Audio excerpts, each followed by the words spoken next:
समस्त संस्कृति संवर्धक आचार्य देव विद्यासागर जी महाराज की, परम पूज्य महामना मुनिराज प्रमाण सागर जी महाराज की, परम पूज्य अरह सागर जी महाराज की, अहिंसामयी जैन धर्म की, श्रीमद पंचका प्रतिष्ठा महामहोत्सव की, तप कल्याणक महोत्सव की भव्य जनों, आज हम पुनः विराजमान हैं अपने गुरुदेव के श्रीमुख से अपनी शंकाओं के समाधान प्राप्त करने के लिए, और स्थान मिला है हमें भव्य पंचका प्रतिष्ठा महोत्सव का यह बृहद भव्य पांडाल, जिसमें बैठ करके हम अपने आराध्य भगवान आचार्य भगवान विद्यासागर जी महाराज के परम प्रभावक शिष्य महामना मुनिराज प्रमाण सागर जी महाराज, जो गुणायतन प्रणेता, शंकर समाधान प्रवर्तक, भावना प्रवर्तक एवं संप्रेरक समय के रूप में जगत विख्यात है। आइएगा बंधुओं, पंच कल्याणक प्रतिष्ठा महामहोत्सव के आज विशिष्ट दिवस, जबकि दीक्षा कल्याण की पावन पुनीत मंगलमयी बेला, और इस बेला में हम सभी लोग सायंकालीन शंका समाधान के सत्र में यहाँ पर उपस्थित हैं। शंका समाधान के इस सत्र को हम प्रारंभ करें। आज हमारे इस मंच पर अनेक गणमान्य अतिथि यहाँ उपस्थित हैं, वे मंच पर अपना स्थान ग्रहण करें।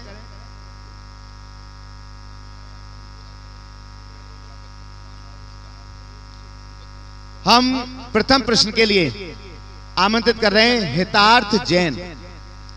हितार्थ जैन पहुंचे प्रथम प्रश्न के लिए। इसके बाद तैयार रहेंगे मानव सेठी, हाँ, अपनी मां के साथ, पायल सेठी के साथ में। नमोस्तु महाराज जी, मेरा प्रश्न ये है कि हम आज जैसे क्रिकेट, फुटबॉल, बैडमिंटन खेलते हैं, तो तब भगवान जी छोटे बच्चे थे, वो कौन से गेम्स खेला करते थे, और वो डिसिप्लिन में थे या फिर मम्मी को परेशान करते रहते थे? बहुत सुंदर। देखो, हम लोगों के शास्त्रों में भगवान के खेलों का वर्णन आता है, और वो ऐसे खेल थे जो फिजिकल और मेंटल, वो फिजिकल और मेंटल दोनों प्रकार के हेल्थ को ठीक करते थे। हमारे लिए भगवान महावीर के एक खेल में एक खेल आया, उस खेल का नाम था तिंदुकस खेल। क्या नाम था? तिंदुकस। उस खेल का नाम था तिंदुकस। उस खेल में क्या करना होता था कि दो लड़कों को एक टारगेट को टच करना पड़ता था दौड़कर, और जो पहले टारगेट टच कर ले, दूसरा उसको अपने कंधे पर बिठा के लाएगा। समझ गए? जैसे दो ने किया, आज 100 मीटर आगे एक पेड़ को टच करना है, तो जिसने पहले जाके टच कर लिया, दूसरा उसको अपने कंधे पे बिठा के लाएगा। ऐसे ही वो लोग कबड्डी खेला करते थे, गेंद खेला करते थे। आजकल ये कि क्रिकेट, फुटबॉल जैसे गेंद आज के हैं। पुराने समय में जो प्राचीन कालीन गेंद थे वो खेला जाता, समझ गए?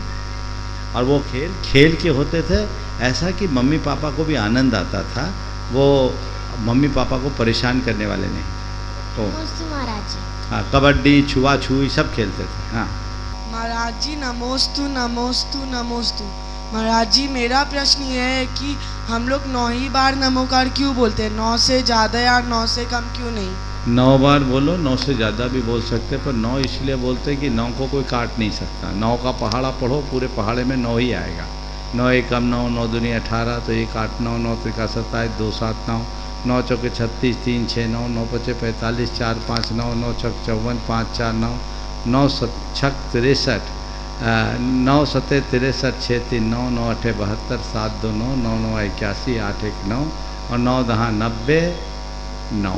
तो 9 अविनश्वरता का द्योतक है, इसलिए हम 9 का पहाड़ा पढ़ते। नमोस्तु महाराज जी। लब्धि सेठी, हजारीबाग। हेलो, मेरा नाम, हाँ, कौन आ हेलो गया? महाराज जी, नमोस्तु नमोस्तु। किसका नाम आया? लब्धि सेठी, हजारीबाग। चलो, आपका नाम पायल आया था पहले। हाँ ठीक, कोई बात नहीं, साथी उन्हीं की हैं। महाराज जी, नमोस्तु नमोस्तु नमोस्तु। महाराज जी, महिलाएं गृहस्थ जीवन में संभालते हुए महिलाएं का धर्म के प्रति कैसे आस्था बढ़ती रहे, मार्गदर्शन दें। फिर से बोलिए। महिलाएं गृहस्थ जीवन के संभालते हुए महिलाएं के धर्म के प्रति कैसे आस्था बढ़ती रहे, मार्गदर्शन दे। महिलाएं अपने गृहस्थ जीवन का को संभालते हुए धर्म के प्रति अपनी आस्था को कैसे बनाए, है ना। हाँ मैं तो महिलाएं अपना गृहस्थी को भी धर्म माने और अपने गृहस्थोचित कर्तव्यों का पालन करें। सारा धर्म ही महिलाओं से चलता है। घर गृहस्थी के काम को एक दायित्व की तरह पूरा करें और जितना बन सके धर्म ध्यान में लगे। नमोस्तु महाराज जी, नमोस्तु। ओम बस अरविंद जी, पायल जी। 2 हाँ ओम। चलो बोलो पूरन जी बोलिए। नमोस्तु महाराज, नमोस्तु महाराज, नमोस्तु महाराज। प्रत्येक शहर में जैन समाज के पदाधिकारी मंदिर तो आते हैं, किंतु देव दर्शन एवं रात्रि भोजन न करने का नियम का पालन नहीं करते हैं। यहाँ तक कुछ पदाधिकारी पार्टियों में शराब एवं अभ्यक्ष का सेवन भी करते हैं एवं कराते हैं। महाराज श्री जैन समाज के पदाधिकारी चुनते समय उनसे शपथ पत्र लेना चाहिए कि अपने कार्यकाल में रात्रि भोजन एवं अभ्यक्ष का सेवन एवं शराब आदि का बढ़ावा नहीं देंगे। अतः मेरा आपसे निवेदन है कि इस विषय पर मार्गदर्शन देने की कृपा करें। देखिए, आपने एक बड़ा ही विचित्र मुद्दा उपस्थित किया है। बहुत हास्यास्पद है और लज्जाजनक भी है कि जैन समाज के संगठनों के प्रमुख इस तरह के अभक्ष का भक्षण करते हैं। कायदे से उन्हें तो या तो अपनी आदतें छोड़नी चाहिए या ऐसे कार्यों से दूर हो जाना चाहिए। जो लोग जैन होते हुए ऐसा काम करते हैं वो जैन धर्म के लिए कलंक है, जैन समाज के लिए कलंक है। और ऐसे लोग यदि जैन समाज के संस्थाओं के पदाधिकारी बन कर के बैठेंगे तो ये तो और गड़बड़ हो जाएगा। तो हमें ऐसे लोगों से बच के रहना चाहिए। चुनाव के समय शपथ पत्र लेने की बात तो दूर है, समाज को शपथ ले लेना चाहिए कि ऐसे लोगों को हम गद्दी पे बिठाएंगे नहीं, ऐसे लोगों को बागडोर नहीं देंगे। शपथ पत्र तो झूठा भी हो सकता है। समाज जागरूक हो, जिसके हृदय में धार्मिकता नहीं, जिसके जीवन में सामाजिक संस्कारों और सरोकारों के प्रति निष्ठा नहीं, वो सामाजिक संस्थाओं की वागडोर लेने योग्य है ही नहीं। वो तो अयोग्य है। पात्र के जिम्मे अगर आप धार्मिक सामाजिक संस्थाओं की बागडोर सौंपोगे तो वो धर्म का बंटाधार कर देंगे। हमें ऐसे लोगों से सुरक्षित दूरी रखनी चाहिए और सच्चे धर्मात्मा लोगों को ही धर्म का नियंत्रण सौंपना चाहिए। हाँ नमोस्तु महाराज जी, मेरा प्रश्न यह है कि हमारी खुशी हमारे अच्छे थॉट्स पर डिपेंड करती है, तो हमें ऐसा क्या करना चाहिए कि हम वाद्य यंत्र बंद कर दें। अंदर कार्यक्रम चल रहा है इसलिए बाहर जो भी बाजे बज रहे हैं उनको बंद करवा दें। लाइव कार्यक्रम चल रहा है, बाजों को बंद करवा दें बाहर। हाँ आप सवाल कीजिए। नमोस्तु हमारे कुछ महाराज, अतिथिगण आ रहे, आ जाने दीजिए। हाँ बोलिए, आप जब तक बोलिए।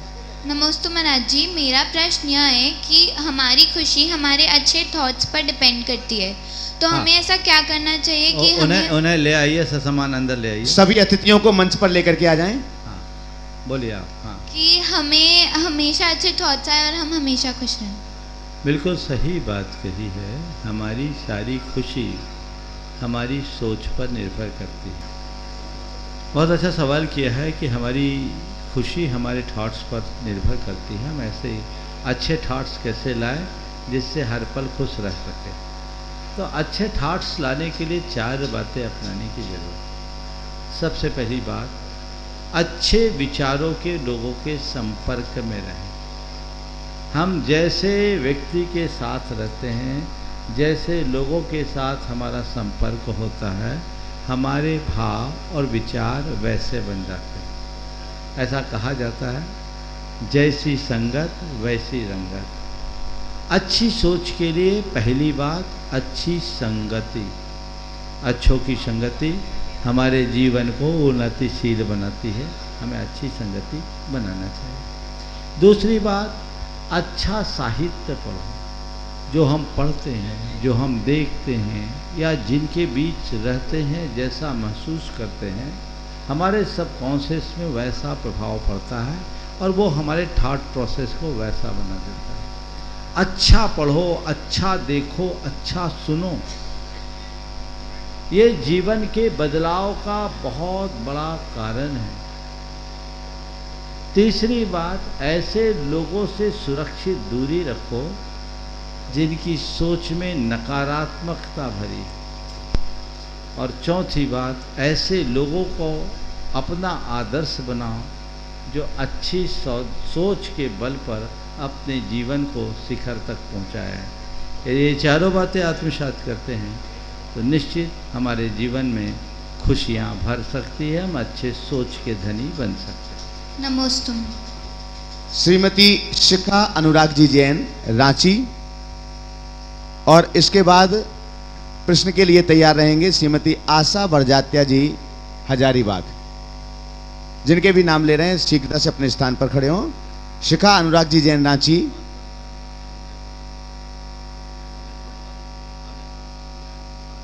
गुरुदेव के चरणों में त्रिवार नमोस्तु नमोस्तु नमोस्तु।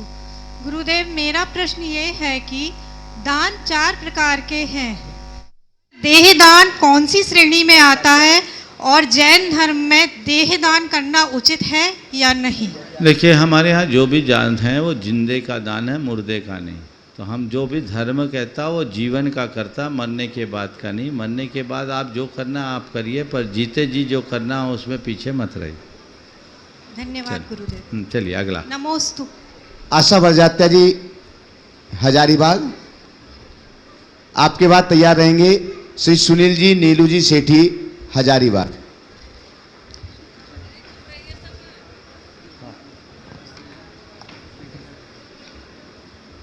दोनों मुनराजों के चरणों में मेरा त्रिबार नमोस्तु नमोस्तु नमोस्तु। महाराज श्री, जन्म और मरण तो निश्चित है, हम अपने मरण को कैसे सुधारें, इसका हमें समाधान कीजिए। देखो, मरण को सुधारने के लिए अच्छा जीवन जीना शुरू करो। जिंदगी ढंग की होती है, उसकी मौत भी ढंग की होती। जिसकी ज़िंदगी बेढंगी, उसकी मौत भी बेढंगी।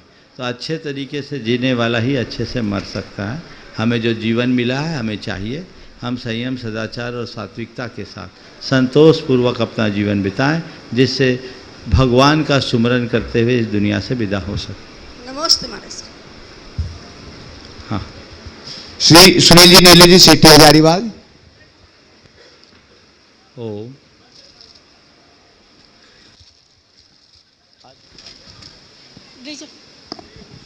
नमोस्तु महाराज जी, नमोस्तु महाराज जी, नमोस्तु महाराज जी। जीवन में जाप का क्या महत्व है?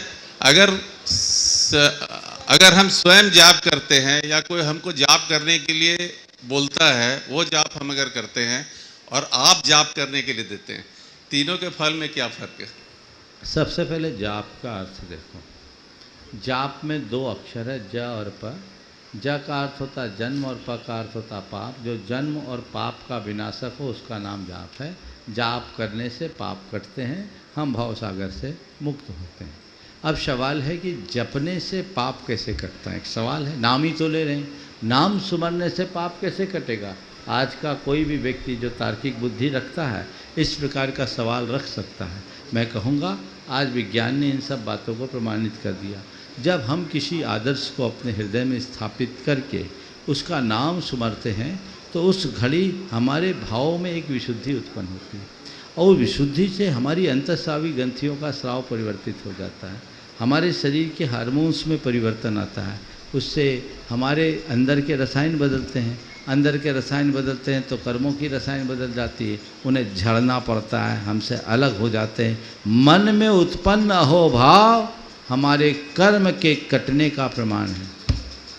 तो जब हम जाप आदि करते हैं तो उससे कर्म कटते हैं। जाप करने का फोनेटिक इफेक्ट भी होता है, ध्वनि वैज्ञानिक प्रभाव भी पड़ता है। जब हम मंत्र जाप करते हैं, सामूहिक रूप से मंत्र जाप करते हैं, तो उससे उत्पन्न ऊर्जा की तरंगे भी न केवल बाहरी वातावरण को ठीक करती है अपितु हमारे सोच के स्तर में भी बदलाव लाती है। इसलिए जाप का भारतीय परंपरा में बहुत अधिक महत्व है। हर भारतीय धर्मों में जाप को स्थान दिया गया है और लोग नाम जपते हैं, जपते रहना चाहिए। अब रहा सवाल स्वयं की इच्छा से कोई जाप करे या गुरु से कोई मंत्र लेकर के जाप करे। देखिए, जाप का अपना प्रभाव है, लेकिन जाप में सर्वाधिक प्रभाव हमारे अंदर की श्रद्धा का होता है। जिसके प्रति हमारी श्रद्धा है उससे हम जाप ले और वो जाप करे तो वो अनंत गुना फलता है। और गुरुओं से ले तो उसका प्रभाव तो और अधिक होता है। निर्ग्रंथ गुरु से लिया गया जाप हमारे भाव विशुद्धि को बढ़ाने में और अधिक कारण बनता है। नमोस्तु महाराज जी, नमस्ते। आगे के लिए हम शंका करने के लिए आपके लिए आमंत्रित करें। उसके पूर्व आज पंचकल्याणक प्रतिष्ठा महामहोत्सव समिति के पावन पुनीत मंगलमय दिवस पर अनेक गणमान्य अतिथिगण मंच पर विराजित हैं। हम चाहेंगे कि हमारी परंपरा के अनुसार पहले उनका सम्मान हम यहाँ पर करें। तो सबसे पहले मैं मनीष जी जायसवाल जी, सदर विधायक हजारीबाग से आज हमारे बीच हैं। आपकी जोरदार करतल ध्वनि के बीच हम उन्हें आमंत्रित करते हैं। पूज्य श्री के श्री चरणों तक पहुँचें, नमन करें और मंगल आशीष ग्रहण करें। हाँ।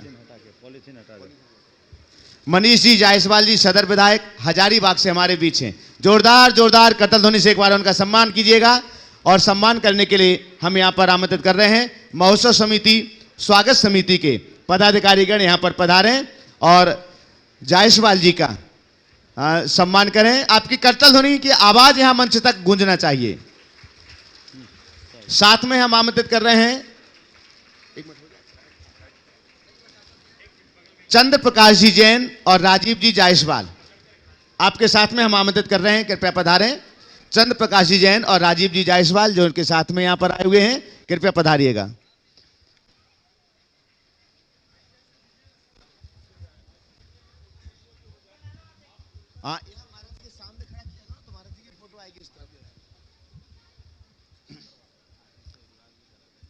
हाँ ठीक है। स्वागत सम्मान की यह कड़ी की ये फोटोज तो आपके पास स्मृति स्वरूप रहेंगी ही रहेंगी, लेकिन हम चाहेंगे कि पूज्य महाराज श्री की कोई मंगल वाणी आपके साथ हमेशा रहे।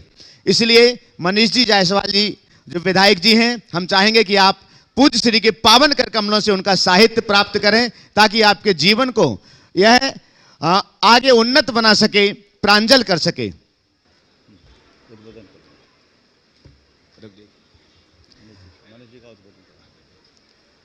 बाकी सभी अतिथिगण अपना स्थान ग्रहण करें और मैं अनुरोध करूंगा मनीष जी साहब से कि वे अपने भावनाएं इस सभा के लिए धर्म सभा में व्यक्त करें। मनीष जी जायसवाल।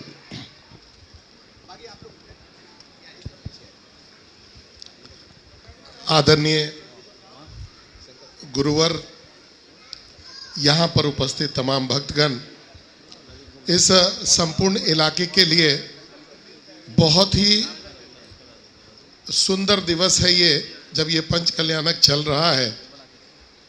किसी भी रूप में धार्मिक अनुष्ठान हो तो अगल बगल का जो वातावरण है शुद्ध रहता है। आज रामगढ़ ही नहीं, आज हजारीबाग से भी हम लोग बहुत लोगों को देख रहे हैं जो कि यहाँ पर आ रहे हैं, रांची, बोकारो।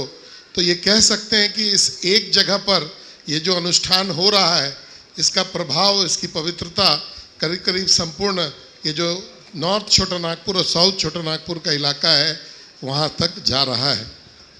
मुनिवर बहुत ही सिद्ध हैं और इनका आशीर्वाद इस इलाके को प्राप्त है। ये जो पूरा इलाका है हजारीबाग, नॉर्थ छोटा नागपुर का, इन्हीं के पुण्य और प्रताप से आगे बढ़ रहा है। हम लोग कामना करेंगे कि इनका आशीर्वाद सदैव हम लोगों पर बना रहे ताकि यहाँ रहने वाले सभी लोग खुशहाल बने रहें। यहाँ के आयोजन समिति को बहुत बहुत बधाई इस सफल आयोजन के लिए। धन्यवाद। बहुत बहुत धन्यवाद मनीष जी जायसवाल जी, सदर विधायक हजारीबाग। प्रश्न करेंगे। मैं आमंत्रित कर रहा हूं हमारे बीच मनीष सवाल कोई आपके मन में प्रश्न हो तो वो महाराज श्री के समक्ष आप रख सकते हैं। गुरुवर, एक जटिल समस्या है कि ये जो अभी वैश्विक पटल पर यूक्रेन और रशिया का जो लड़ाई हो रहा है, ये इसका नतीजा कुछ भी नहीं निकलेगा, ये हम सभी लोग जानते हैं। बट ऐसी क्या एम्बिशन है, और ये जो राष्ट्र हैं आपस में लड़ना बंद करें, इसके लिए आपका क्या सलाह रहेगा? बहुत अच्छा। पहले तो मैं मनीष भाई को आशीर्वाद दूंगा। मैं मनीष को आज एक अलग रूप में देख रहा हूँ। कभी किसी और रूप में रहते थे। रूप तो खैर दोनों का बदला है और दोनों अपने अपने क्षेत्र में बहुत आगे बढ़े हैं। मैंने देखा है इन दिनों मनीष अपने पिताजी से भी 2 कदम आगे बढ़ा है और समाज की सेवा के लिए अग्रसर हो रहे हैं। मेरा आशीर्वाद है कि इसी तरह आगे बढ़ते हुए समाज की सेवा करें। अब मैं तुम्हारे सवाल पर आता हूँ। कि यूक्रेन और रशिया के युद्ध का अंत क्या होगा। सबको पता है युद्ध विनाश का कारण होता है, युद्ध से कभी कोई शांति नहीं मिलती। और आज पूरे विश्व को ये बात समझने और समझाने की ज़रूरत है कि अहिंसा से ही विश्व में शांति होगी। और हम भगवान महावीर के अनेकांतवाद को आत्मसात करके वैचारिक सहिष्णुता और सहअस्तित्व की भावना को प्रबलता दें, प्रमुखता दें। जिस मुद्दे को लेकर इन दोनों देशों में युद्ध हुआ, यदि दोनों में एक ने भी अपने आग्रह को छोड़ दिया होता तो इतना बड़ा विनाश नहीं होता। और आज दोनों देश इस त्रासदी को भोग रहे हैं, और न केवल ये दो देश अपितु उसका प्रभाव पूरे विश्व पर पड़ रहा है। पूरे विश्व को एक सीख लेनी चाहिए कि हम अपनी समाज को इससे बचाएं, अपने देश को बचाएं, अपने सोच को बदलें और जो हमारी संस्कृति है उसके अनुरूप अपने जीवन को आगे बढ़ाने की कोशिश करें। आज भगवान महावीर का अहिंसा और अनेकांत मूलक सिद्धांत यदि विश्व के सभी लोग अपना ले तो इस तरह के युद्ध और फसाद की कभी कोई बात ही नहीं हो। सारे युद्ध आग्रह की भूमि में लड़े जाते हैं, और ये आग्रह जब दुराग्रह का रूप ले लेता है तो ऐसा महाविनाश खड़ा होता है। काश लोग अपनी सोच को व्यापक बनाएं। अभी भी कुछ नहीं हुआ। विश्व भर के लोग अगर मिल बैठ करके इस पर विचार करें तो शांति हो। मैं तो रोज़ अपनी प्रार्थना में सुबह उठता हूँ तो यही भावना भाता हूँ, हे प्रभु ये महायुद्ध जल्दी टले, जग में शांति हो, सबकी रक्षा हो, हम शांत रहे, सब शांत रहे तो विश्व में फिर कोई ऐसी कठिनाई नहीं। लेकिन मुश्किल यही है कि विश्व में शांति की बातें की जाती है, तैयारियां युद्ध की जाती है, प्रशिक्षण युद्ध का दिया जाता है। आज विश्व में युद्ध के तैयारी की ज़रूरत नहीं है, शांति के अभ्यास की ज़रूरत है, शांति के प्रशिक्षण की ज़रूरत है। पर यह भी एक विडंबना है कि दुनिया की कोई सरकार शांति की बातें भले करे पर सारे समाज में और देश में शांति स्थापित होए, बनी रहे, इसके लिए कोई ठोस कार्यक्रम नहीं करती। उसके लिए कोई खास बजट नहीं होता, बल्कि प्रावधान भी नहीं दिखता। यदि विश्व भर के लोग इस बातों पर सोचें और लोगों की सोच को बदलने का कोई व्यापक कार्यक्रम चलाए तो हम इस तरह की समस्याओं से बहुत अच्छे से मुक्त हो सकते हैं। नमस्ते। इस मंच पर विराजित हैं श्री शंकर चौधरी जी, जो भूतपूर्व विधायक हैं रामगढ़ से। शंकर चौधरी जी भूतपूर्व विधायक रामगढ़, कृपया पधारें और पदाधिकारियों से कहेंगे सम्मान में थोड़ी सी शीघ्रता करें, चूँकि ये कार्यक्रम लाइव चल रहा है, देश दुनिया के लोग इस कार्यक्रम को देखते हैं और उनके लिए भी शंका समाधान का यह सत्र बहुत आवश्यक होता। आइएगा, इसी के साथ सम्मान की श्रृंखला में मैं आमंत्रित कर रहा हूँ राजकुमार जी अजमेरा साहब हमारे बीच इस मंच पर विराजित हैं, अध्यक्ष श्री सेवायतन और महामंत्री शाश्वत श्रेष्ठ शिखर जी। कृपया पधारें श्री राजकुमार जी अजमेरा साहब, पधारिएगा। पदाधिकारी जल्दी से, तत्परता जल्दी कीजिए।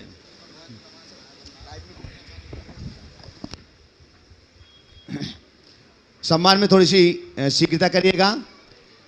इस मंच पर विराजित हैं संध्या जी वीडियो वुंडू तमाड़ और आपके साथ में पूनम जी और सुशीला जी। कृपया पधारें, महाराज श्री का मंगल आशीष ग्रहण करें और उनके सम्मान के लिए महिला मंडल से जो भी साथी यहाँ पर हों पहुँच जाएं उनका सम्मान करने के लिए। चलो आगे। ओ थोड़ा सा शीघ्रता करिएगा। बंधुओं, विगत एक दिन पहले जीव दया के लिए अनेक लोगों ने अपनी राशि की घोषणा की थी। हमारे पास जो नाम आए हैं उनकी घोषणा हम आपके बीच कर रहे हैं। श्री CL काला जी, श्रीमती शकुंतला देवी, मोहित आयुषी काला, मोरेट प्रवासी मणिपुर निवासी सीकर, उन्होंने जीव दया के लिए दयोदय महासंघ के लिए 21,000 रुपये की अपनी राशि की घोषणा की है। चलिए प्रश्न के लिए मैं आमंत्रित कर रहा हूं, तैयार रहेंगी श्रीमती आशा जी बरजात्या, हो गई। श्रीमती अनीता गंगवाल, गुवाहाटी रामगढ़। चलिए। ओ हाँ, बैठिए। नमोस्तु महाराज, नमोस्तु महाराज। महाराज श्री हम लोग रोज 12 भावना में पढ़ते हैं, धन कन कंचन राज सुख सर्व सुलभ कर जान, दुर्लभ है संसार में एक यथार्थ ज्ञान।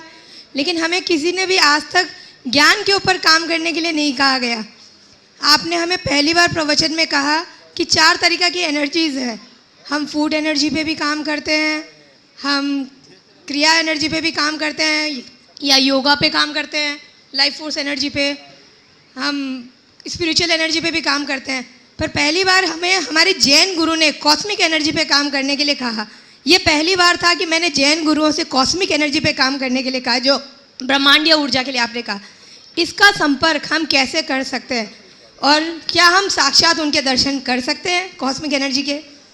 कॉस्मिक एनर्जी के दर्शन ही नहीं कर सकते, हम कॉस्मिक एनर्जी से अपने आप को जोड़कर सराबोर भी कर सकते हैं। वो तो नियमित ऊर्जा प्रवाह कीजिए, आप अपने आप को न केवल कॉस्मिक एनर्जी से भरेंगे, अपितु आप कॉस्मिक पावर के बल पर सामने वाले के जीवन में भी बहुत बड़ा बदलाव कर सकते हैं। ये एक साधना है जो हम अपनी भावनाओं के बल पर ग्रहण कर सकते हैं। विश्व ऊर्जा का पिंड है और हम उस ऊर्जा का न केवल लाभ ले सकते हैं, अभी तो एक दूसरे के लिए प्रक्षिप्त भी कर सकते हैं। पर महाराज श्री क्या हम उस हायर सेल्फ से बात भी कर सकते हैं? देखिए, वो जिसे हम बोलते हैं वो कोई प्राण वस्तु नहीं, व्यक्ति नहीं है, ऊर्जा है। ऊर्जा अपने आप में ऊर्जा है जो एक पौद्गलिक पिंड है। उससे बातचीत आदि करने की बात हमारे मन की धारणा है या एक बहाव। धन्यवाद महाराज जी। हाँ। नमस्ते महाराज। आगे प्रश्न के लिए तैयार रहेंगे श्री नेहा जी, गुलाब बाग।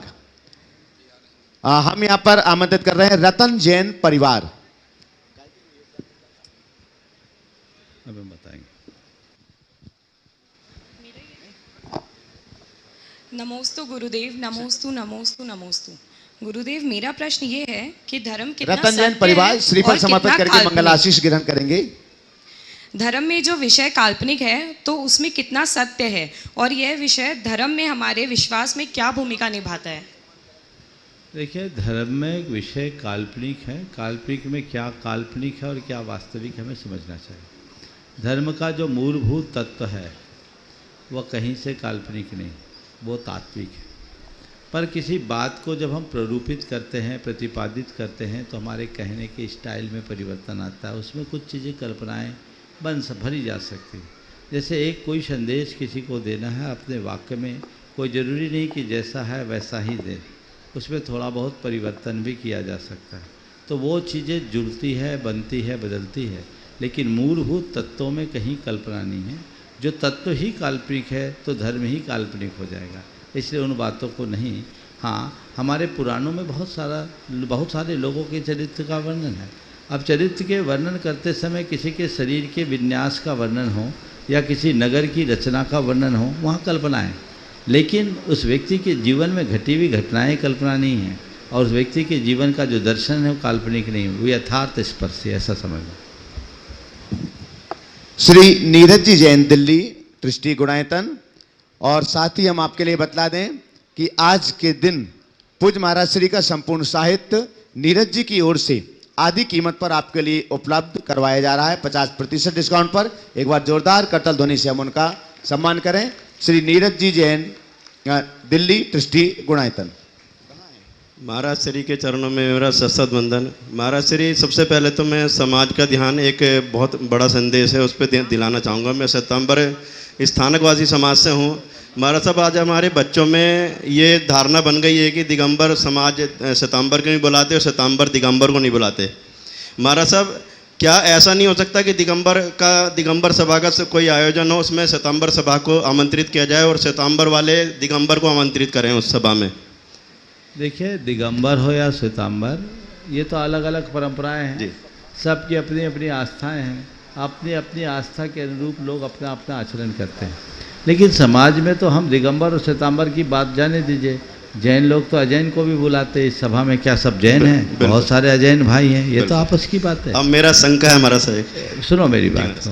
तो एक दूसरे को बुलाना, ये तो हमारे सौहार्द का जो तक हम लोग तो वसुधैव कुटुंबकम की भावना से जीते। हाँ, लेकिन ये हमारा आग्रह होगा, दुराग्रह, कि हम श्वेतांबर को दिगंबर बनाने की कोशिश करें या दिगंबर को श्वेतांबर बनाने की कोशिश करें। हमारा धर्म ये नहीं सिखाता।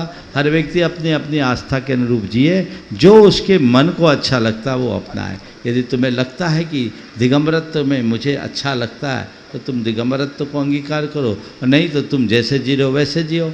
हर व्यक्ति के साथ ऐसा ही होना चाहिए। खींचातानी पंथ के नाम पर नहीं होना चाहिए। मेरा एक ही संदेश है, पंथ नहीं पथ देखो। जी महाराज साहब, एक छोटी सी शंका है। महाराज साहब शंका क्या, एक्चुअली मैं सुबह समाज करता हूँ महाराज साहब, तो उसमें क्या हो महाराज साहब, जैसे मैं नमोकार मंत्र पढ़ता हूँ, नमोरियंतानम से लेके नमोलोय सभी सामने तक, तो महाराज साहब हर बार आचार्य श्री जो हमारे स्थानकवासी आचार्य हैं या दिगंबर मुनि आचार्य विद्यासागर जी महाराज को मैं बहुत मानता हूँ, तो वो हर बार मेरे आचार्य, जब मैं आचार्य श्री का नमो आयरी अनंग बोलता था तो वो मेरे ध्यान में आते थे महाराज साहब। परसों सुबह मेरे ध्यान में वो नमो सिद्धानम में आए महाराज साहब, इसका क्या है, ऐसे समझो। ये मन की धारणा है। चलिए अच्छा ठीक है महाराज साहब। ललित जी चूड़ीवाल, पंचकल्याणक प्रतिष्ठा महाउत्सव समिति के महायज्ञ नायक, और आपके बाद तैयार रहेंगे रीना संजम जी, संयम जी, संजय जैन मिहिजाम। आप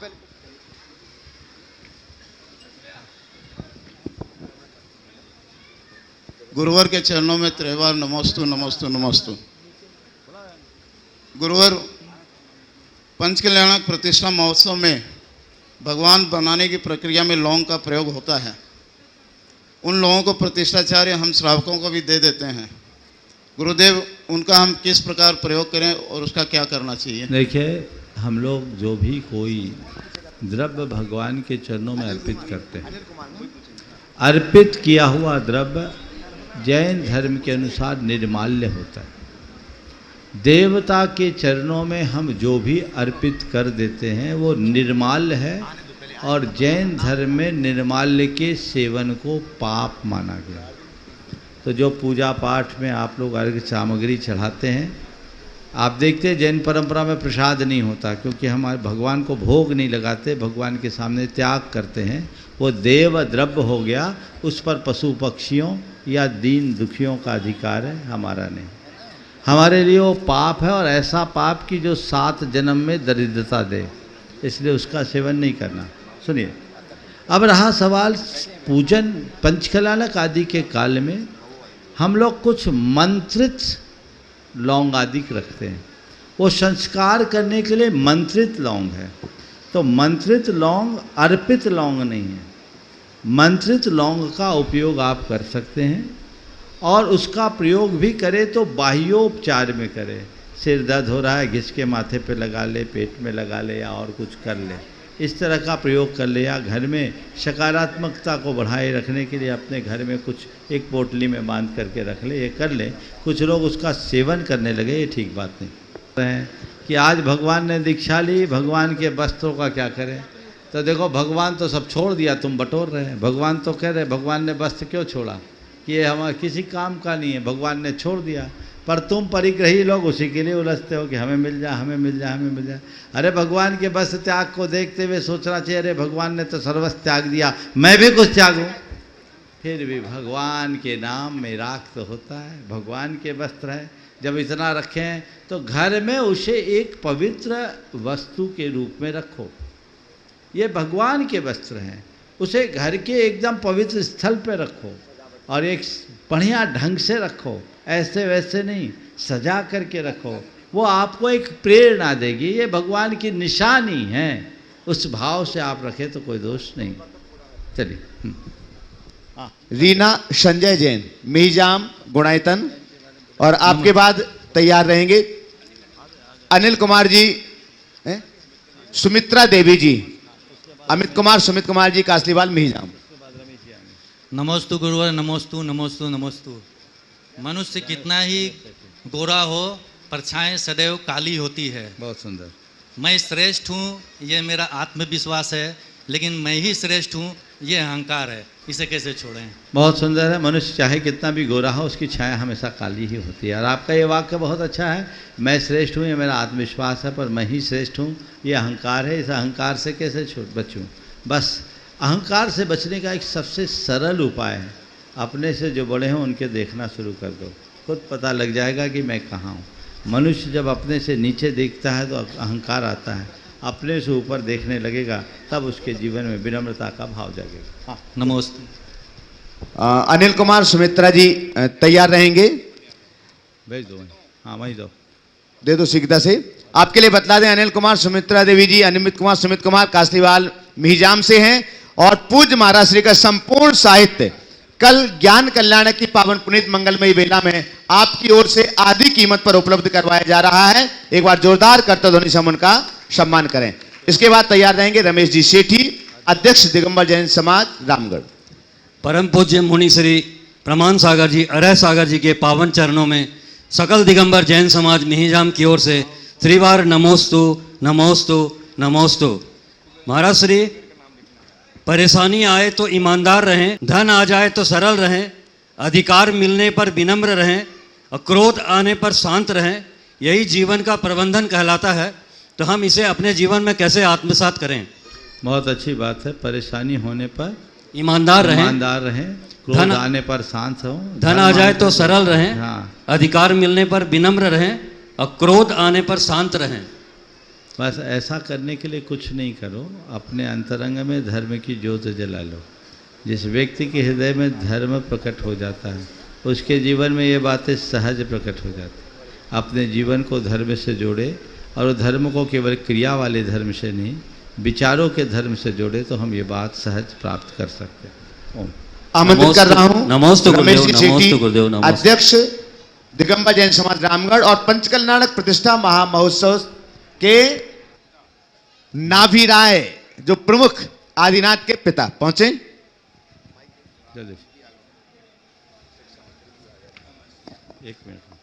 नमोस्तु गुरुवर, नमोस्तु नमोस्तु। हे गुरुवर, आपके सानिध्य में हम लोग का पंचकल्याणक महोत्सव बहुत ही सुचारू रूप से चल रहा है और अंतिम और 2 दिन बचे हुए हैं।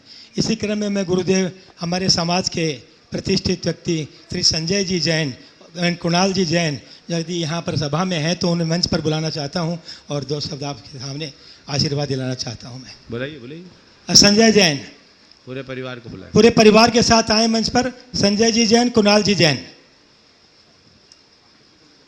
देखिए, आज रामगढ़ के जैन समाज के इतिहास में एक बहुत अच्छा कार्य होने जा रहा है। कार्य तो 2 दिन पूर्व संपन्न हो गया, लेकिन आज उसकी इस मंच से आप सबके बीच घोषणा हो रही है।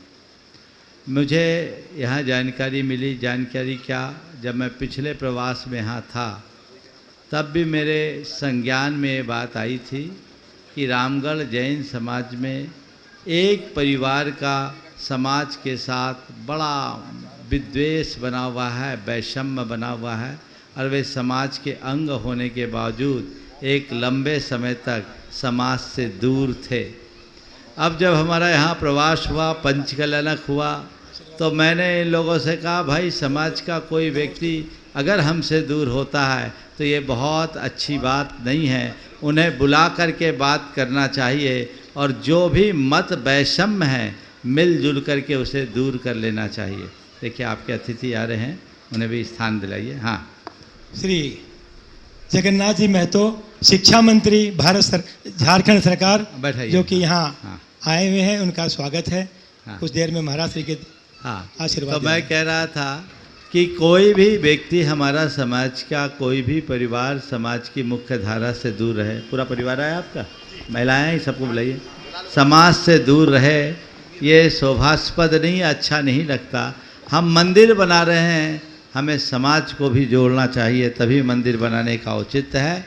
और मैंने जब खबर देकर इन लोगों को बुलवाया, संजय अपने परिवार के साथ मेरे पास आया और एक ही वाक्य कहा, गुरुदेव आपके चरणों में आने के बाद हमारी अब कोई अपेक्षा नहीं है, जो आपकी आज्ञा और आशीर्वाद है, हम सब मतभेदों को भुला करके इस काम को जैसा आप कहेंगे वैसा करने को तैयार हैं। मैंने समाज के लोगों को बुलाया, अध्यक्ष जी आपके, रमेश जी, ललित जी, दिलीप जी चूड़ीवाल और अन्य सभी जो भी उस समय उपस्थित थे, सब लोगों के हृदय में हार्दिक प्रसन्नता हुई और आज तहे दिल से इस परिवार का समाज स्वागत करे। इन्होंने सारे मनोमालिन्य खत्म कर दिए हैं और इस बात के लिए सुनिश्चित कर दिया है कि अब आपस का जो भी केस मुकदमा होगा उसे खत्म कर दिया जाएगा और कोई काम नहीं, इस तरह की कोई बात नहीं। समाज को, पूरी जैन समाज को एक बार जोरदार करतल ध्वनि से इनका अभिनंदन करना चाहिए और अपने ही से बिछड़े हुए इस परिवार को गले लगाने के लिए तत्परता दिखानी चाहिए। यह एक बहुत बड़ी उपलब्धि हुई है। लगभग 17-18 वर्षों से जो कटुता थी वो आज प्रेम में बदल रही है। ये सबसे बड़ी उपलब्धि है। यही संस्कार, यही भाव यहाँ होना चाहिए, हमें आगे बढ़ाना चाहिए। इसी क्रम में यहाँ हमारे ही समाज के कुछ परिवार जो समाज से थोड़े उदासीन से हो गए थे, दूर थे, मैंने उनको भी बुलवाया था। उनमें से आज रतन जैन जी के परिवार को तो यहाँ बुलाया ही गया।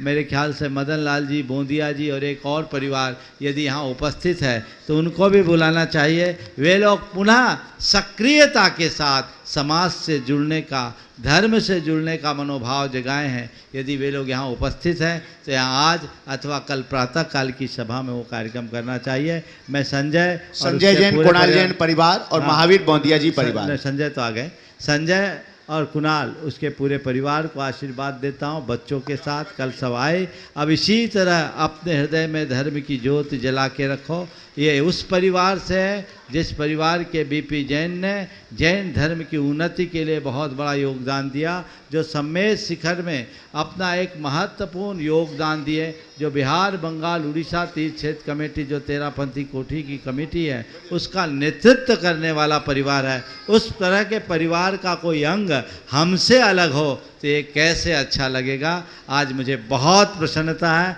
आज समाज भी सारे मतभेदों को भुलाकर इस कार्य को आगे बढ़ाए। बहुत बहुत आशीर्वाद। प्रमाण सागर जी महाराज की।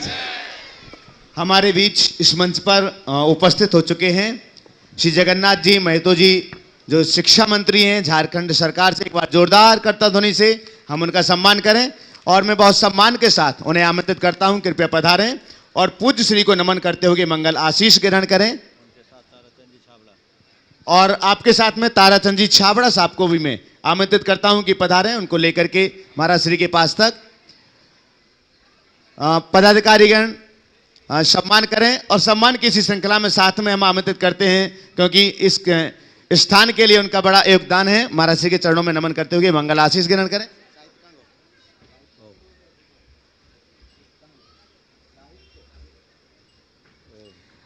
ओम प्रकाश जी प्रिंसिपल और बद्री विश्वकर्मा जी अगर मंच पर उपस्थित हों तो कृपया वे भी यहां पर आ जाएं सम्मान के लिए। अभी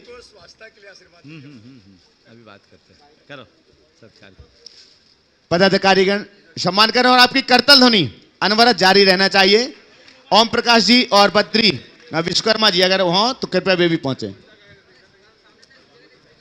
घेरो नहीं।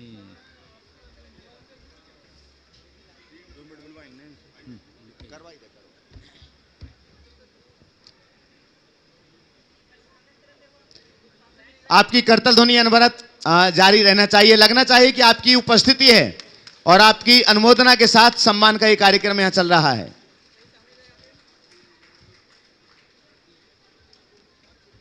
हाँ, एक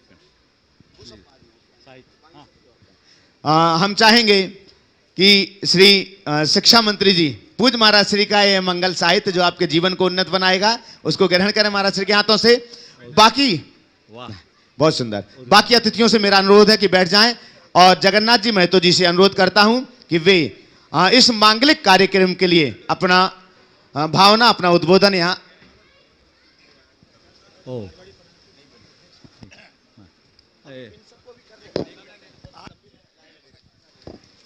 बड़ी खुशी की बात है कि माननीय शिक्षा मंत्री जी अस्वस्थ होते हुए भी हमारे बीच आए हैं। मैं दिगंबर जैन धार्मिक न्यास बोर्ड के अध्यक्ष होने के नाते पूरे झारखंड के जैन समाज, पूरे झारखंड के ही नहीं पूरे भारतवर्ष के जैन समाज से इनका अभिवादन करता हूँ।